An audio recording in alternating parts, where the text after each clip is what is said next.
buonasera a tutti.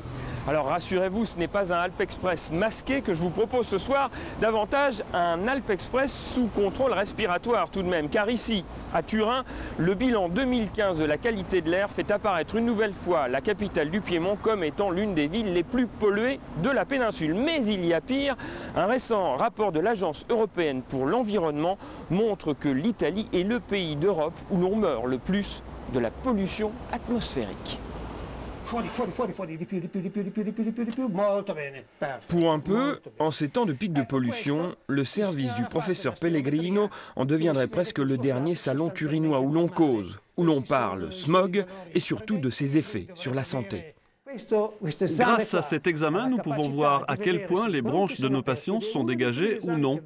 C'est le premier examen que nous faisons passer aux malades dès qu'ils arrivent ici. Et il en arrive des malades, aux urgences des hôpitaux comme dans le service de pneumologie de cette clinique du centre-ville. Après 2 derniers mois de l'année 2015 passés au régime sec, sans pluie, dans un air chargé de polluants, les Turinois consultent à toute vapeur. Ces derniers mois, en pneumologie, nous avons vu augmenter de 15 à 20% le nombre des malades venant consulter. Une bonne partie de ces malades sont des jeunes en bonne santé qui se retrouvent avec des pathologies respiratoires en raison de leur pratique intensive du jogging tous les jours. D'autres, en revanche, sont déjà malades des voies respiratoires et voient leur état s'aggraver à cause de la pollution et ils viennent se faire soigner.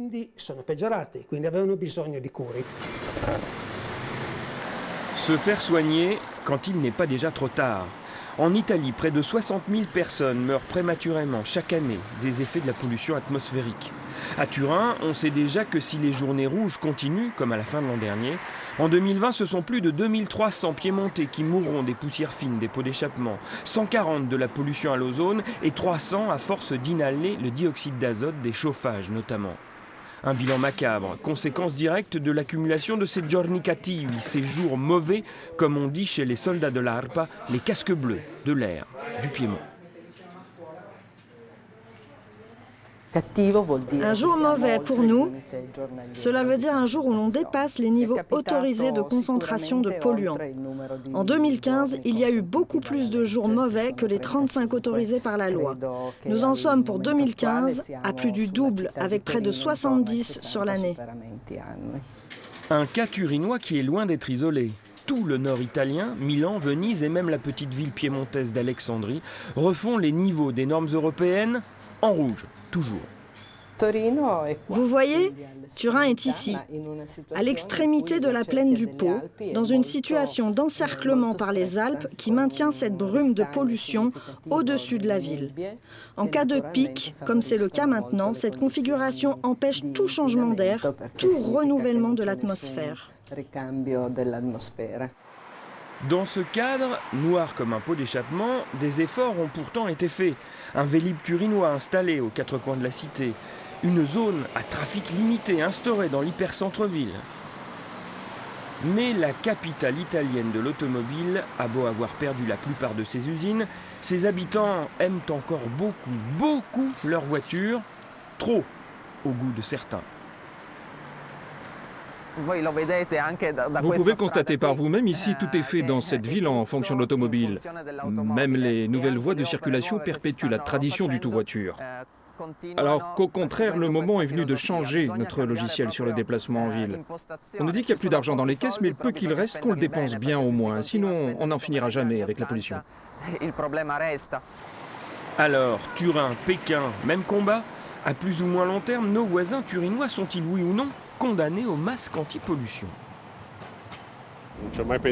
Jusqu'alors, je n'y avais jamais pensé, mais c'est une bonne idée que vous me donnez là. Merci. Voilà donc pour ce grand format spécial Smog à l'italiana. Pour terminer, nous allons sacrifier à une tradition qui nous est chère, celle du zapping italo-suisse, les images fortes de l'actualité de la semaine chez nos voisins. Ciao, ciao. C'était jeudi dernier, quelque part sous les Alpes du Tessin suisse. Le tube ouest du tunnel de base du Ceneri est enfin percé après 10 ans de travaux. Le Ceneri, c'est le prolongement du tunnel ferroviaire du Gothard qui doit être mis en service cette année. Un tunnel bitube de 15 km 4 de long qui, lorsqu'il sera mis en service en 2020, mettra Zurich à 3 heures de Milan contre 4h20 actuellement.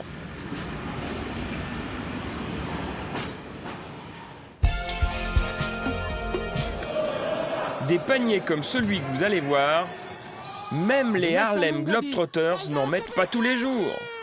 Un panier qui tient du miracle. Et pourtant, les deux joueurs du PMS, le club de basket de Turin, n'évoluent même pas en Pro A italienne, mais seulement en Lega 2 Gold, la seconde division du championnat de pallacanestro italien. Chapeau messieurs, et un petit replay pour la route.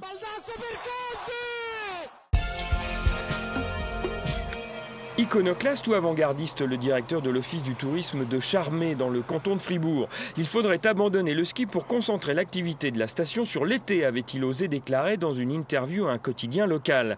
Échaudé par 10 années de déficit des remontées mécaniques peut-être, inquiet du manque de neige de cet hiver certainement, mais ce n'était pas une raison pour le dire haut et fort. Taisez-vous, lui ont répondu en chœur les directeurs de la station et de remontées mécaniques. Toute vérité, surtout trop vite dite, n'est pas forcément bonne à dire sur le front de neige.